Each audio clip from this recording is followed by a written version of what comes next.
Bab 197. Warisan sejati. Pria yang berdiri di atas makhluk itu menyentakkan kepalanya dan melihat ke arah Wang Lin dengan ekspresi aneh di wajahnya. Dia berpikir, tidak mungkin. Saat Wang Lin memasuki celah, tas yang berisi batu roh berkualitas tinggi, 10 instrumen, dan perangkap binatang semuanya mulai bersinar. Namun, cahaya itu segera meredup begitu dia memasuki celah, seolah-olah ada kekuatan yang mengganggu indera suci yang terhubung ke tas. Wan Lin sudah tahu bahwa dengan kepribadian 10 orang itu, mereka tidak akan menyerahkan harta mereka begitu saja. Mereka pasti telah menempatkan semacam teknik pada mereka untuk memungkinkan mereka mengendalikan harta mereka dari jarak jauh. Jadi ketika Wang Lin menerima barang-barang itu, dia selalu waspada terhadapnya. Dia memutuskan untuk menggunakan keretakan yang dapat memotong akal suci sebagai tindakan balasan. Saat tubuh Wang Lin memasuki celah, ekspresi lelaki tua itu berubah saat dia menyadari bahwa indera kedewaannya terhalang. Senyum sinis Ta Sen menjadi lebih lebar.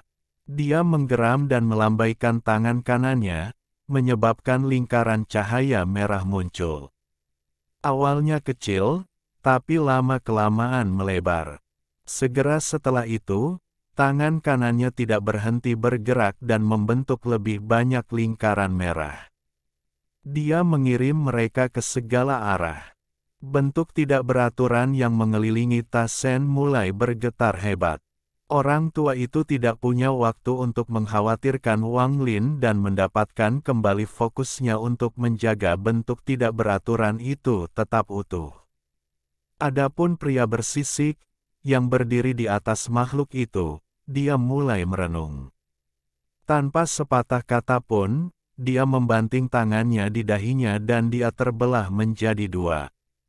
Wajah sangat kuat, tubuhnya terbelah menjadi dua, salah satu tubuhnya menyerbu ke arah bentuk yang tidak beraturan. Saat dia menyentuh bentuk tidak beraturan itu, dia melafalkan mantra dan menggunakan tangannya untuk membentuk segel yang memungkinkannya melewati bentuk tidak beraturan itu. Setelah berhasil masuk, matanya menyala dan dia melambaikan tangan kanannya, menyebabkan tombak ilusi muncul di genggamannya.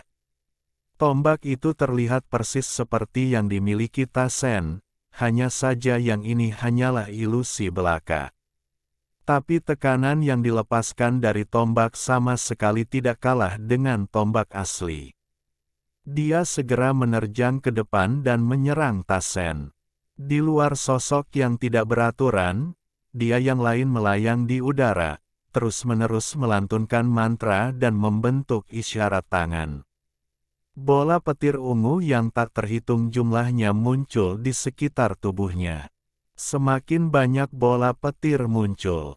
Petir berderak di antara bola-bola itu, melepaskan aura yang merusak.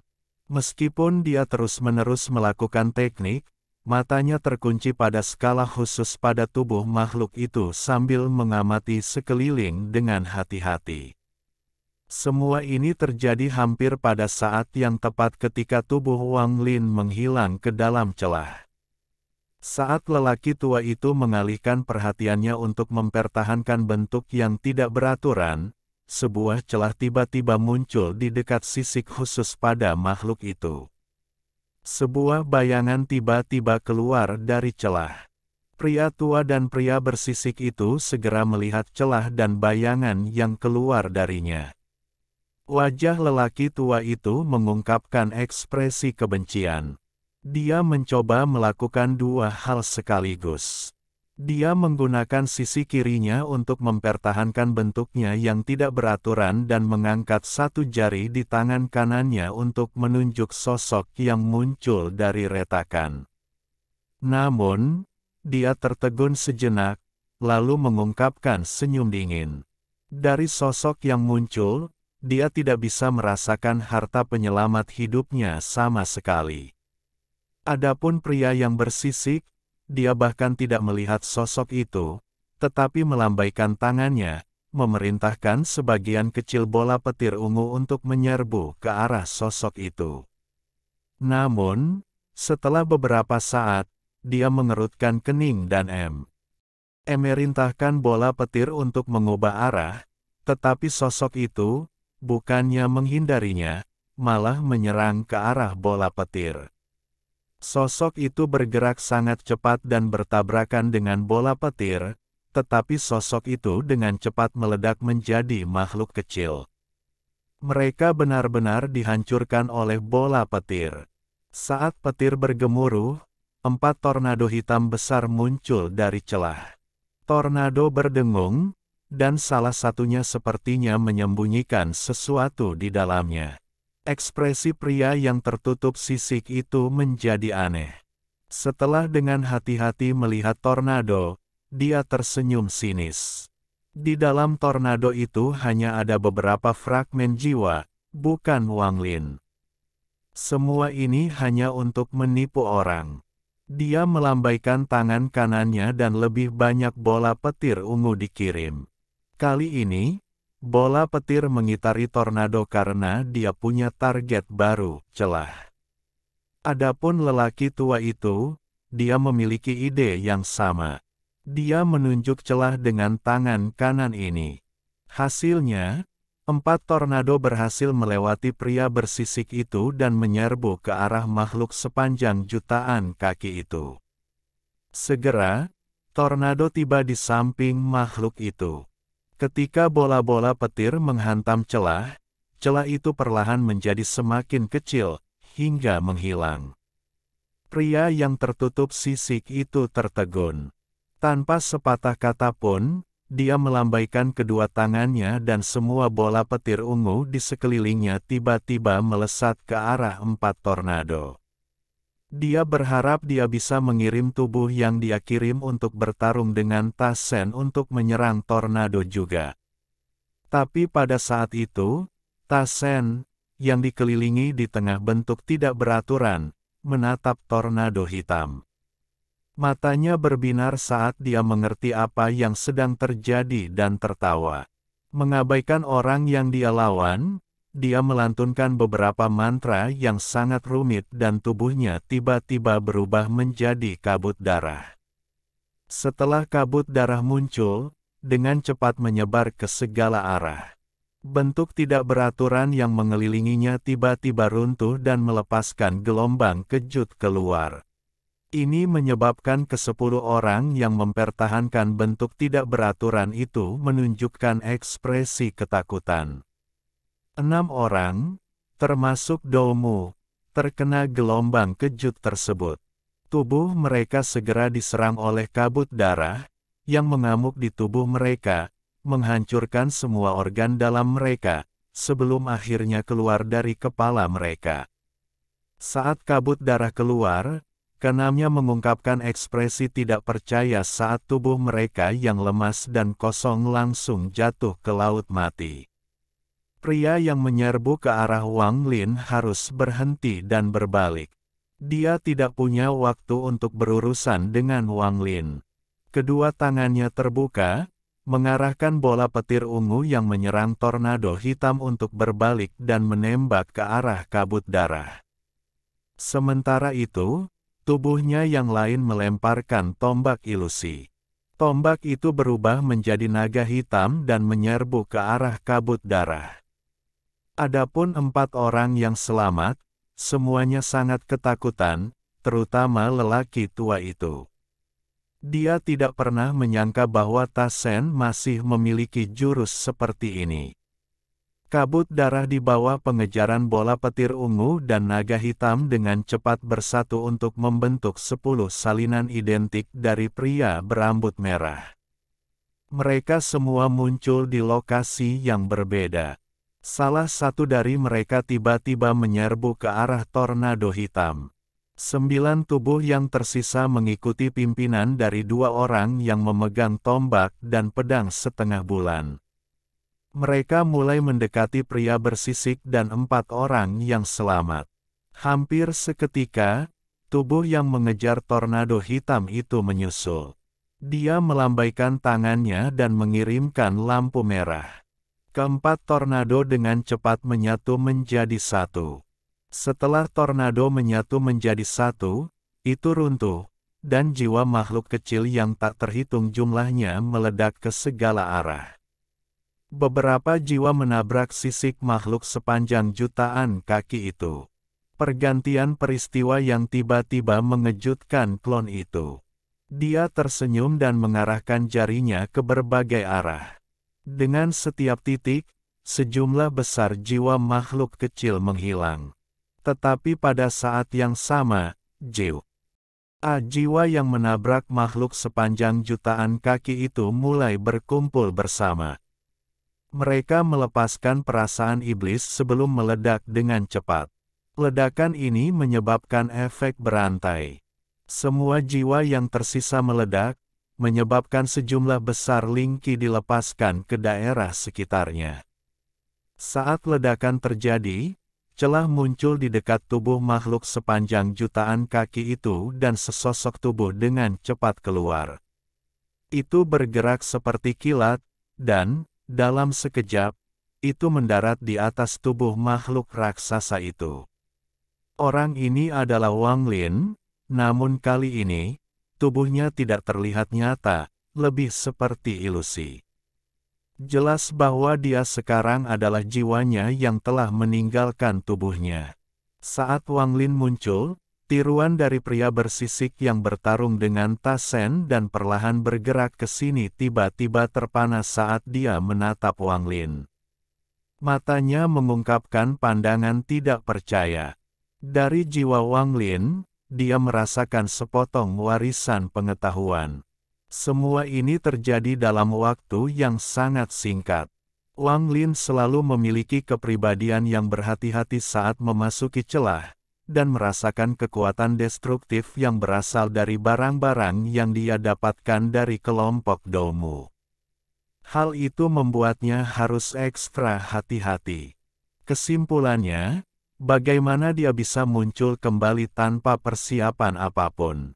Karena itu, dia menggunakan metode dari warisan pengetahuan untuk bersembunyi di celah dan menggunakan efek celah untuk memblokir akal ilahi untuk memblokir efek dari harta karun itu. Setelah dia dengan hati-hati memeriksa harta karun itu, dia memperhatikan bahwa cahaya itu meredup dan kekuatan penghancurnya hilang. Baru kemudian dia sedikit rileks. Jadi setelah dia membuka celah, dia mengirimkan jiwa binatang kecil sebagai pengintai. Dia menemukan bahwa perhatian tidak hanya orang tua itu, tetapi juga perhatian pria yang ditutupi sisik itu terfokus padanya. Wang Lin sedang menonton ketika pria itu keluar dari makhluk sejuta kaki sebelumnya, dan dia menyadari bahwa pria bersisik itu bisa bertarung secara seimbang dengan Ta Shen. Mempertimbangkan faktor-faktor ini, Wang Lin tidak berani keluar. Dia dengan hati-hati merenung sejenak, lalu dia mengirimkan 4 tornado hitam dan menyembunyikan sebagian dari indera ilahi di dalamnya, lalu dengan cepat mundur kembali ke celah. Adapun semua yang terjadi antara Ta Shen dan mereka, dia melihat semuanya melalui tornado hitam, terutama kemampuan supernatural Ta Shen, yang membuat Wang Lin merasa keputusannya sebelumnya benar. Jika dia benar-benar mengikuti instruksi lelaki tua itu dan mencoba menyegel Ta Shen, tampaknya bahkan sebelum dia bisa menyelesaikan segelnya, dia akan mati seperti keenamnya. Setelah Ta Shen membentuk 10 klon, salah satunya datang ke arah Wang Lin. Wang Lin menyatukan keempat tornado itu sendiri, sebelum Ta Shen dapat bertindak, dan jiwa binatang kecil yang tak terhitung jumlahnya meledak. Akibatnya, perasaan ketuhanannya tersebar di antara jiwa-jiwa binatang buas kecil, sehingga kemungkinan dia ditemukan jauh lebih rendah. Namun, Wang Lin tidak cukup sombong untuk berpikir bahwa dia tidak akan ketahuan. Jika dia ketahuan, maka, paling banyak, dia hanya akan memotong bagian dari akal ketuhanannya itu. Lagi pula, tujuan utama dari bagian indera ketuhanannya ini adalah untuk bertindak sebagai pengintai. Dia mengendalikan jiwa binatang kecil untuk mendarat di tubuh makhluk berkaki jutaan itu. Salah satu jiwa menabrak skala khusus itu secara tidak sengaja, dan saat itu menyentuh skala, dia jelas merasakan panggilan yang kuat darinya. Di bawah panggilan ini, bagian dari warisan yang dia pegang di dalam pikirannya terasa seperti akan melompat keluar dari tubuhnya. Tetapi pada saat yang sama, di dalam warisannya, sebuah ingatan baru muncul. Setelah memahami ingatannya, hati Wang Lin tidak bisa menahan diri untuk tidak tenggelam. Wang Lin segera memutuskan untuk membuat semua jiwa binatang kecil itu meledak. Dia mencibir saat jiwanya meninggalkan tubuhnya dan keluar dari celah seperti kilat. CP. RT yang diharapkan Wang Lin, kesenjangan kultivasi antara dia dan Ta Shen terlalu besar. Meskipun itu adalah tiruan, itu jelas bukan pada level yang bisa disembunyikan Wang Lin. Klon itu meninggalkan perasaan jijik di hatinya. Dia sudah mendeteksi perasaan ilahi Wang Lin di tornado hitam, atau dia tidak akan menggunakan kekuatan yang akan melukai tubuhnya.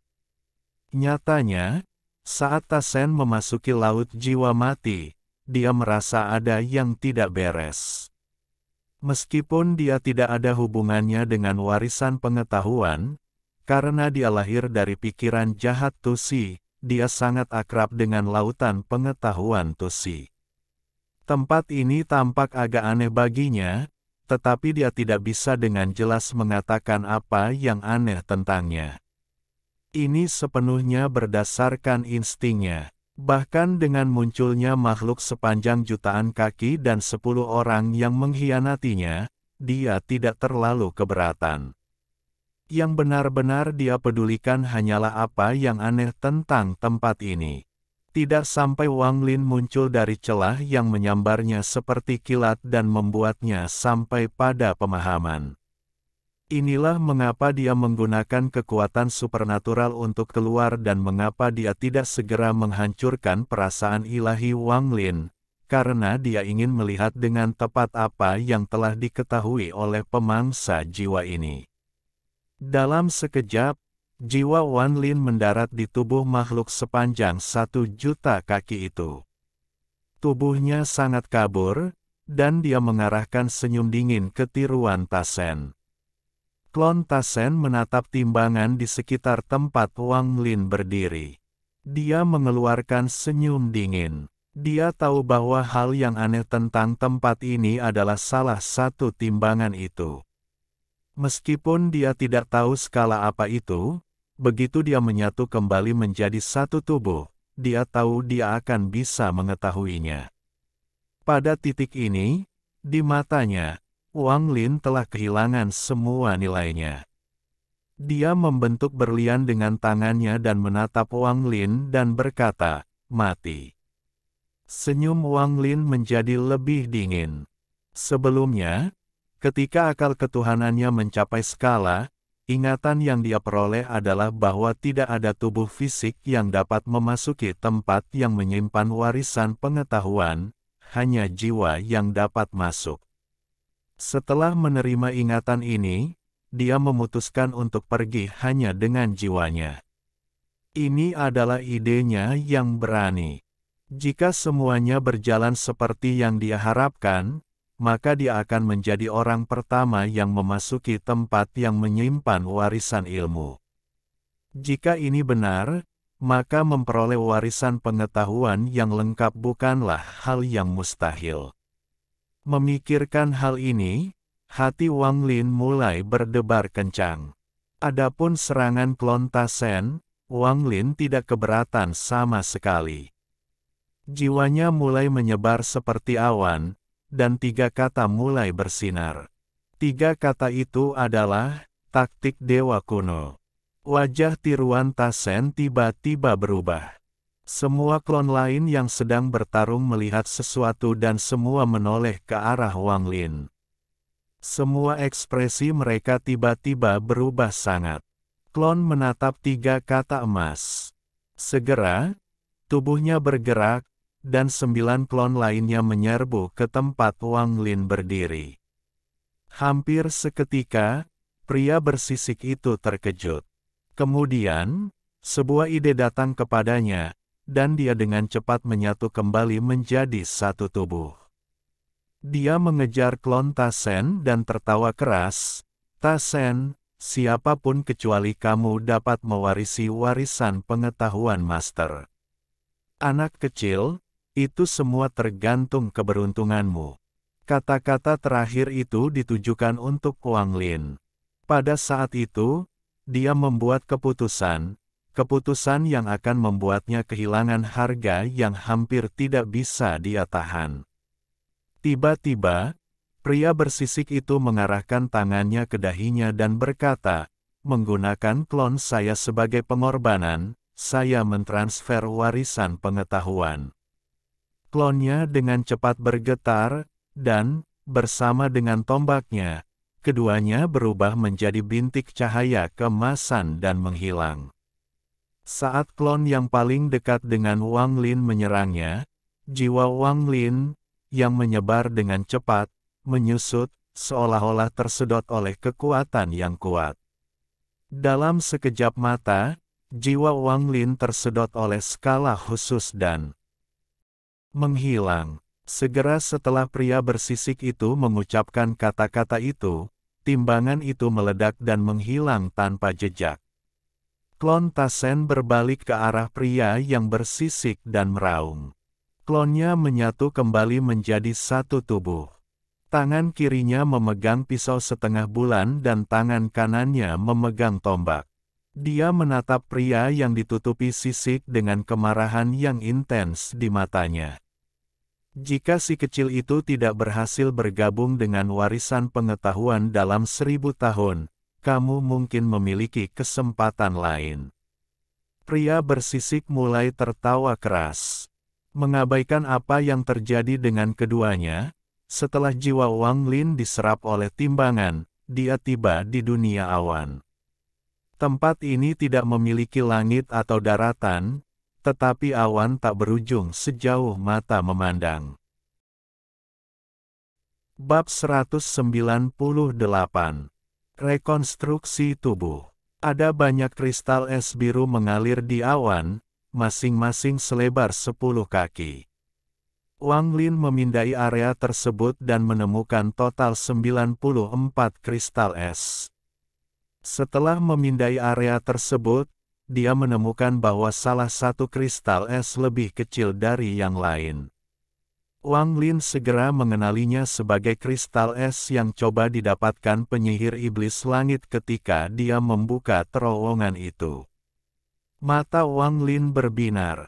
Dia akhirnya mengerti bahwa warisan pengetahuan dewa kuno bukan hanya satu kristal es, tetapi 94 kristal es. Bagian yang telah diserap Wang Lin bahkan tidak sampai 1% darinya. Wang Lin ada di sini sebagai jiwanya. Setelah merenung sedikit, jiwanya mendarat di atas kristal es itu.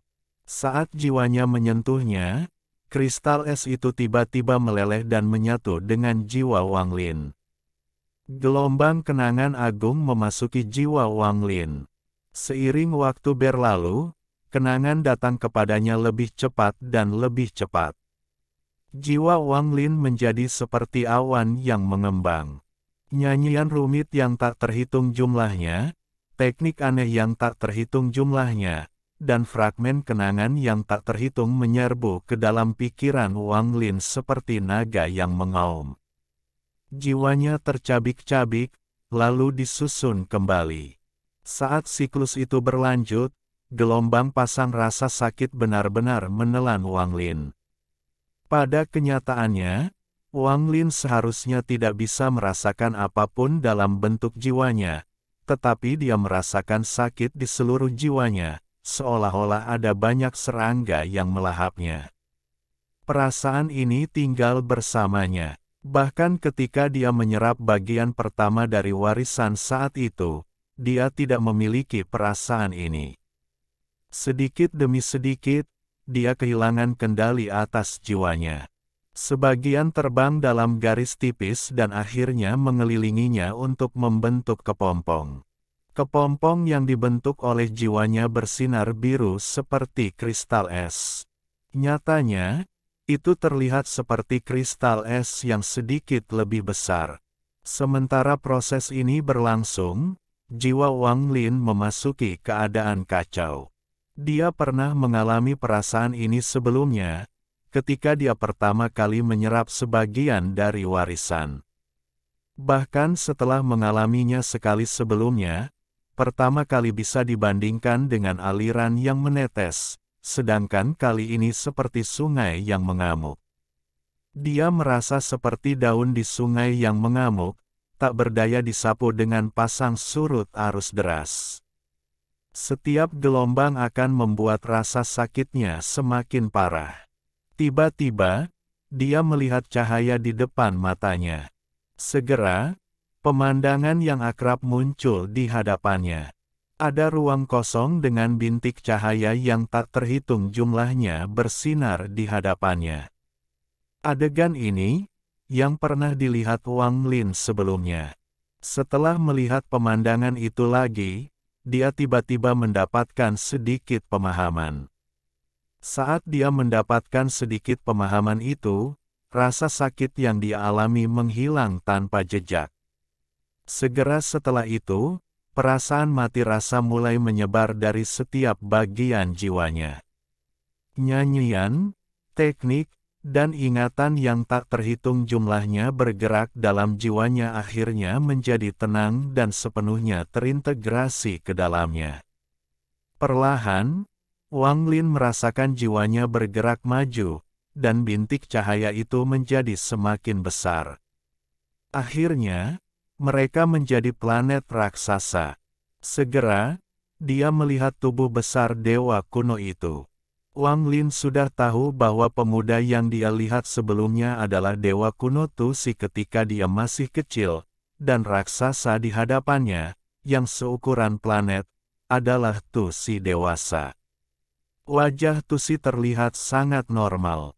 Satu-satunya pengecualian adalah ada 8 bintang dalam lingkaran di antara kedua alisnya. Selain itu, kulitnya sangat kasar dan terdapat retakan yang tak terhitung jumlahnya. Namun, retakan itu hampir tidak terlihat. Mereka sulit diperhatikan jika Anda tidak memeriksa Tusi dengan sangat hati-hati. Tapi setelah mengamatinya dengan cermat, ada retakan yang tak terhitung jumlahnya.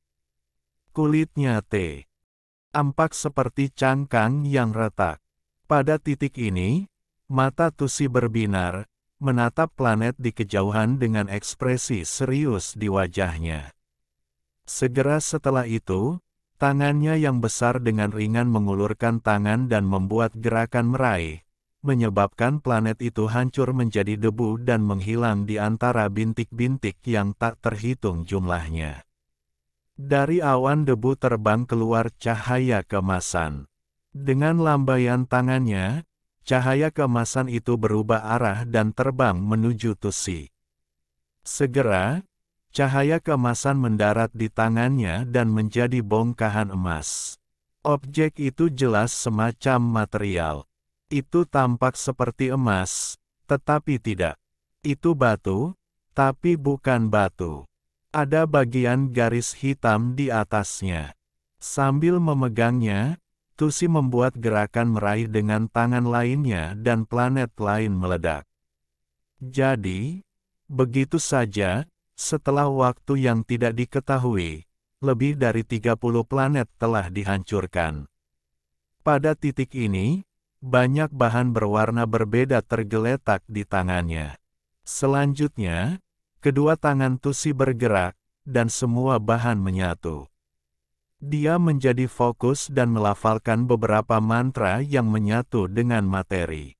Segera setelah itu, dia menutup dan membuka kembali matanya. Saat dia membukanya, 8 bintang di dahinya mulai berputar, seolah-olah masih hidup. Bintang-bintang menembakkan sinar cahaya keemasan ke dalam materi. Setelah sekian lama, sebuah piramida persegi yang bersinar dengan warna pelangi muncul di tangannya.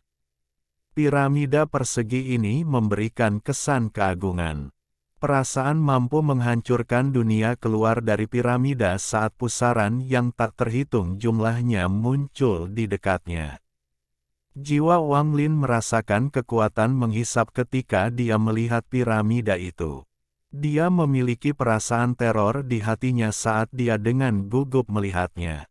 Tusi memandangi piramida itu dan menggelengkan kepalanya dengan ekspresi kasihan di wajahnya. Dia mengambilnya dan memeriksanya lagi sebelum melemparkannya ke sebuah planet. Itu menghilang ke planet ini. Tusi menghela nafas. Tubuhnya bergerak, dan setelah beberapa langkah, dia menghilang ke dalam kehampaan. Wang Lin menyaksikan semua peristiwa yang baru saja terjadi. Tusi jelas sedang mencoba membuat perangkat. Setelah menggunakan lebih dari 30 planet sebagai sumber daya, Wang Lin berharap piramida persegi menjadi semacam artefak legendaris. Tetapi dia tidak akan pernah berharap Tusi hanya melihatnya sebentar, lalu membuangnya karena dia tidak puas dengan itu. Jika harta seperti itu mendarat di tangan seorang kultivator, maka orang itu hampir tak terbendung. Dia menatap planet tempat piramida persegi itu pergi dan diam-diam menghela nafas.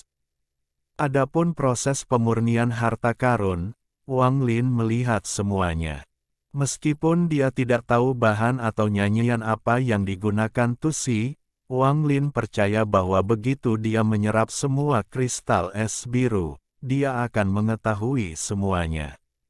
Setelah Dewa Kuno Tusi pergi, dia jelas merasakan jiwanya mulai menghilang dari tempat itu. Segera, semua jiwanya menghilang dari sana. Di tempat yang menyimpan warisan pengetahuan, selain 93 kristal es biru, ada kepompong biru. Segera, retakan yang tak terhitung jumlahnya muncul di kepompong. Lampu warna-warni yang tak terhitung jumlahnya mengintip dari celah-celah.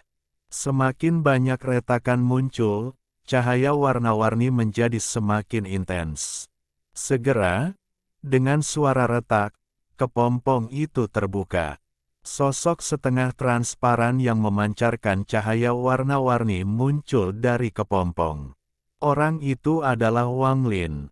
Wang Lin membuka matanya dan menatap tubuhnya. Matanya mengungkapkan tatapan bertanya. Dia dapat dengan jelas merasakan bahwa setelah menyerap kristal es biru, dia tidak hanya mendapatkan lebih banyak ingatan, tetapi jiwanya berubah dari keadaan yang hampir sepenuhnya ilusi, ke keadaan setengah transparan ini. Setelah merenung sedikit, Wang Lin mencoba menggerakkan jiwanya, tetapi tubuhnya saat ini segera roboh dan menyebar ke sekitarnya. Wang Lin menggerakkan jiwanya lagi, dan sekali lagi menyatu kembali ke keadaan setengah transparan itu. Diami. Renung dalam diam beberapa saat, lalu melambaikan tangan kanannya dan membentuk cermin yang terbuat dari kristal es. Setelah melirik cermin, Wang Li tiba-tiba bergetar. Dia menatap cermin, tidak bisa mengucapkan sepatah kata pun. Dari cermin, dia bisa melihat sosok setengah transparan itu. Meski setengah transparan, dia masih bisa melihat ciri-cirinya. Itu berisi wajah yang tampak sangat umum. Wang Lin hanya menatap cermin. Wajahnya mengungkapkan emosi yang sangat rumit. Dia berpikir bahwa, suatu hari, dia akan bisa mendapatkan kembali tubuh lamanya. Dia lupa sudah berapa tahun sejak tubuhnya dihancurkan oleh Teng Huaiyuan, tapi dia tidak pernah melupakan tubuh yang diberikan oleh orang tuanya. Setiap kali dia mengingatnya, hatinya dipenuhi dengan kebencian terhadap Teng Huayuan. Setelah sekian lama, Wang Lin menghela nafas, dan suasana hatinya kembali tenang. Dia menggerakkan jiwanya dan dengan cepat mengepung kristal es biru lainnya. Rasa sakit yang luar biasa dari sebelumnya muncul lagi. Kali ini, Wang Lin sudah siap dan dia tetap tenang. Semua informasi meledak ke dalam jiwanya dan diserap olehnya. Tak lama kemudian, jiwanya menjadi tidak mampu menahannya lebih lama lagi. Itu runtuh dan segera mengelilinginya dalam kepompong oval itu lagi. Ruang kosong, dipenuhi dengan bintik cahaya yang tak terhitung jumlahnya, muncul kembali. Kali ini, dia mengamati dewa kuno yang sedang memurnikan pil. Itu dibuat menggunakan lingki dari planet yang tak terhitung jumlahnya. Pil ini, di mata Wang Lin, sangat kasar. Itu tampak seperti bola lumpur yang melepaskan lingki dalam jumlah yang mengerikan, tetapi tidak peduli bagaimana Anda melihatnya, itu tidak terlihat seperti pil. Setelah Tusi minum pil, retakan di tubuhnya menjadi lebih tipis, dan di antara retakan itu, muncul pola yang tak terhitung jumlahnya yang memancarkan suasana yang sangat misterius. Dengan gerakan dewa kuno, pola-pola itu menciptakan ilusi dan tampak seolah-olah hidup. Ketika kepompong raksasa pecah lagi, tubuh Wang Lin menjadi sedikit lebih padat. Waktu perlahan berlalu, Wang Lin terus menyerap warisan pengetahuan Tusi. Setelah menyerap satu kristal es, dia akan beralih ke yang berikutnya. Ketika kristal es ke-34 diserap olehnya, jiwanya menjadi padat. Tidak peduli seberapa keras Anda melihat, Anda tidak dapat menemukan perbedaan antara jiwanya sekarang dan tubuh yang sebenarnya. Sedangkan untuk rambutnya, masih putih seperti dulu. Wang Lin menarik napas dalam-dalam dan mulai memeriksa tubuhnya dengan cermat. Tidak peduli apakah itu indera peraba, penciuman, suara, atau rasa, semuanya sama dengan tubuh asli. Lambat laun, hati Wang Lin semakin dipenuhi dengan keraguan. Yang dia lakukan hanyalah menyerap warisan pengetahuan dewa kuno. Mengapa jiwanya berubah menjadi tubuh? Tubuh ini, selain tidak memiliki jie dan, sama persis dengan tubuh normal. Wang Lin merenung sedikit dan memotong lengan kirinya. Dari lukanya, darah merah menetes. Sambil menatap darah, Wang Lin akhirnya mengerti bahwa dia benar-benar telah memulihkan tubuh lamanya. Dia menutup matanya, dan setelah memindai jiwanya, dia menemukan bahwa tidak ada perubahan padanya. Di dalam jiwanya, lingkaran petir terang di sekitar inti pemangsa jiwa berputar, dan setiap putaran mengirimkan gelombang yang memperluas jiwanya. Di dalam jiwanya, tidak peduli apakah itu Heaven Revolting Bed atau Jirilem, semuanya tetap sama. Setelah dia dengan hati-hati menjelajahi tubuhnya, dia membuka matanya dan mengepalkan tinjunya. Wang Lin tidak membutuhkan waktu sama sekali untuk mengenal tubuh yang dibentuk oleh jiwanya, karena ini adalah tubuh aslinya. Saat dia menggerakkan tinjunya, hati Wang Lin dipenuhi dengan kegembiraan. Dia mengangkat kepalanya dan matanya menjadi dingin. Dia berkata, "Teng Huayuan, kamu menghancurkan tubuhku saat itu, tapi sekarang aku telah berhasil mengubahnya.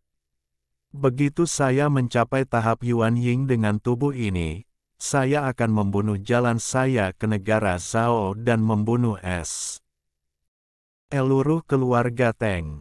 Kebencian ini hanya bisa diredakan oleh darah seluruh keluargamu.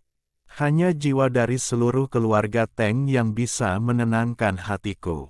Mata Wang Lin berbinar. Saat pertama kali tiba di tempat ini, dia tidak menyangka akan ada 94 kristal es.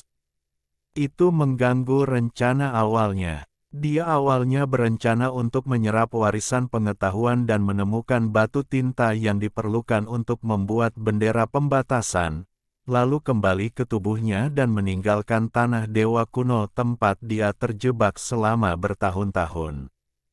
Jika semuanya berjalan sesuai rencananya, maka kali ini panen Wang Lin akan sangat bagus. Dia tidak hanya berhasil mempelajari seni pembatasan, dia juga mempelajari metode untuk membuat bendera pembatasan dan berhasil mendapatkan tas pegangan kaisar kuno dan bungkuk Meng. Tentu saja, masih ada jebakan binatang buas dan 20 batu roh berkualitas tinggi.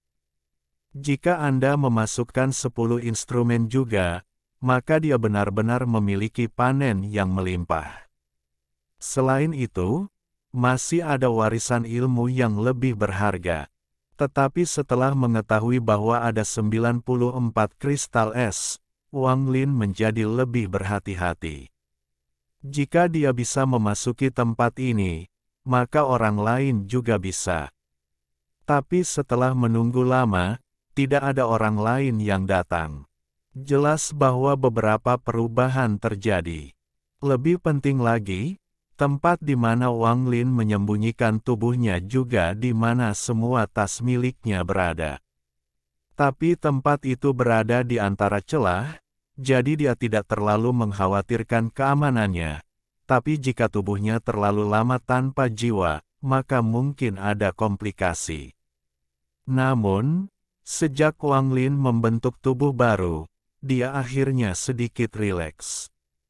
Seiring waktu berlalu, kecepatan Wang Lin menyatu dengan kristal es menjadi semakin lambat.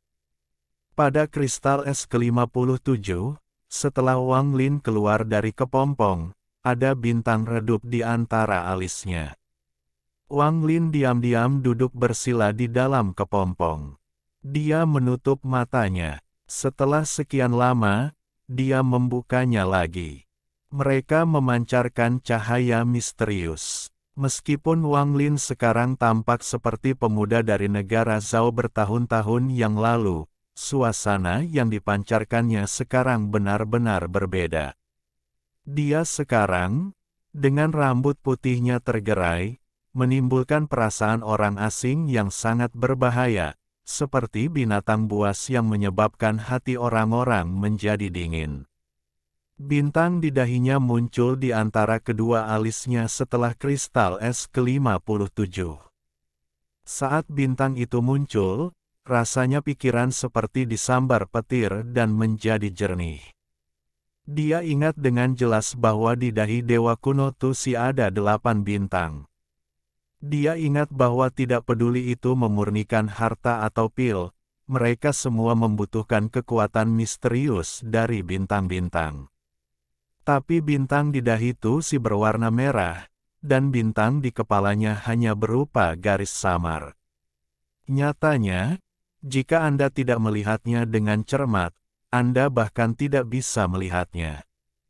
Meskipun dia tidak tahu bagaimana mendapatkan sisa bintang di dahinya, Wang Lin percaya bahwa begitu dia menyerap semua kristal es, dia akan memahaminya. Meskipun Wang Lin tidak tahu banyak tentang bintang itu, setelah menyerap lebih dari 50 kristal es, Wang Lin memperoleh pemahaman mengapa tubuhnya berubah. Dewa kuno fokus pada pemurnian tubuh. Setiap dewa kuno menggunakan semua lingki yang mereka serap untuk menyempurnakan tubuh mereka. Akibatnya, meski mereka adalah dewa kuno, tubuh mereka akan mencapai batas dan berhenti menjadi lebih kuat. Pada saat itu, ada kebutuhan untuk mengembangkan tubuh. Jika tidak, kultivasi seseorang akan berhenti. Hanya dengan memperluas tubuh seseorang dapat mencapai kultivasi yang lebih tinggi. Dapat dikatakan bahwa semakin besar tubuh dewa kuno, semakin banyak lingki yang dapat disimpan di dalamnya. Setelah batas tercapai, tubuh dewa kuno akan melalui rekonstruksi. Ini bisa dianggap mencapai tahap budidaya baru. Setiap dewa kuno akan mengalami perluasan tubuh yang tak terhitung jumlahnya, dan juga rekonstruksi tubuh yang tak terhitung jumlahnya. Semakin banyak yang mereka alami, semakin kuat mereka jadinya. Dan setelah setiap rekonstruksi, jiwa dewa kuno juga bertambah besar. Untuk dewa kuno, tidak ada tahapan kultivasi, yang ada hanya jiwa dan kekuatan tubuh. Warisan pengetahuan yang diserap Wang Lin berisi kenangan seumur hidup Tusi. Meskipun Tusi meninggal pada tahap dewasa awal saat berlatih teknik ilahi transformasi tinta mengalir, dia telah mengalami rekonstruksi tubuh sebanyak 8 kali. Setiap rekonstruksi tubuh merupakan pengalaman yang tak terlupakan bagi para dewa kuno. Bagaimanapun, setiap rekonstruksi adalah langkah untuk menjadi lebih kuat. Sebelumnya, Wang Lin hanya menyerap sebagian kecil dari warisan, jadi tidak banyak perubahan. Setelah memasuki area ini, dia benar-benar menyerap 1 dari 94 kristal es, dan kemampuan rekonstruksi secara otomatis dimulai. Oleh karena itu, tubuh Wang Lin mulai direformasi, menggunakan jiwanya sebagai inti dan ingatannya sebagai polanya. Bagi Wang Lin, menjalani proses rekonstruksi tubuh bukanlah sesuatu yang istimewa. Padahal, jika ada orang lain yang menerima warisan, mereka akan melalui proses yang sama. Tapi ketika tubuh Wang Lin direformasi, itu memungkinkan dia untuk memulihkan tubuh aslinya. Meski tubuh ini terlihat sangat normal, dibandingkan dengan kultivator biasa, itu jauh lebih kuat. Jika Wang Lin dapat mengalami 8 rekonstruksi, maka tubuhnya akan menjadi seperti milik dewa kuno. Setelah memahami semua ini, Wang Lin sampai pada kesimpulan liar. Mungkin 8 bintang di dahi Tusi berkaitan dengan 8 rekonstruksinya. Jika benar demikian, maka itu akan menjelaskan mengapa ada bintang di dahinya. Bagaimanapun, tubuhnya telah direkonstruksi sekali. Tetapi menurut analisis Wang Lin, rekonstruksi tubuhnya tidak lengkap. Jika tidak, mengapa bintang di dahinya masih tidak berwarna dan tetap redup? Ini semua spekulasi Wang Lin, karena dia belum memiliki ingatan itu, tetapi dia percaya bahwa dia akan segera mendapatkan jawabannya.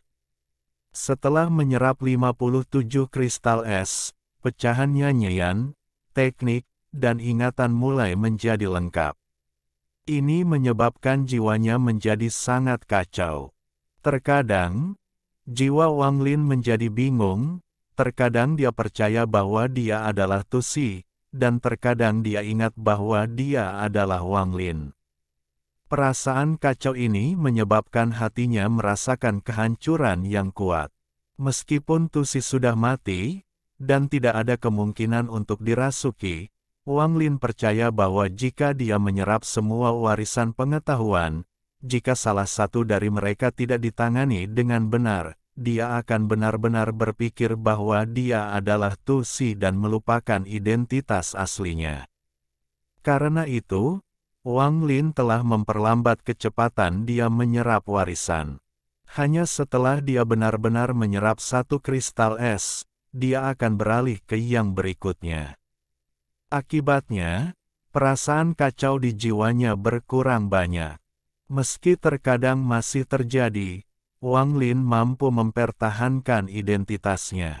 Meski kecepatannya sudah turun, kuncinya adalah tetap stabil. Wang Lin tidak terburu-buru dan perlahan menyerap warisan. Waktu berlalu, Wang Lin benar-benar kehilangan waktu di tempat ini. Setelah setiap kali dia keluar dari kepompongnya, jiwanya akan berada dalam keadaan kacau untuk waktu yang tidak diketahui. Alhamdulillahi jazakumullahu khoiro. Oke, cukup sekian novel kali ini. Mungkin ada kata-kata yang kurang pas, saya minta maaf yang sebesar-besarnya. Semoga yang sudah baca Allah paring kesehatan, rezeki yang barokah, dan umur yang panjang. Amin. Untuk membantu admin jangan lupa klik tombol subscribe ya.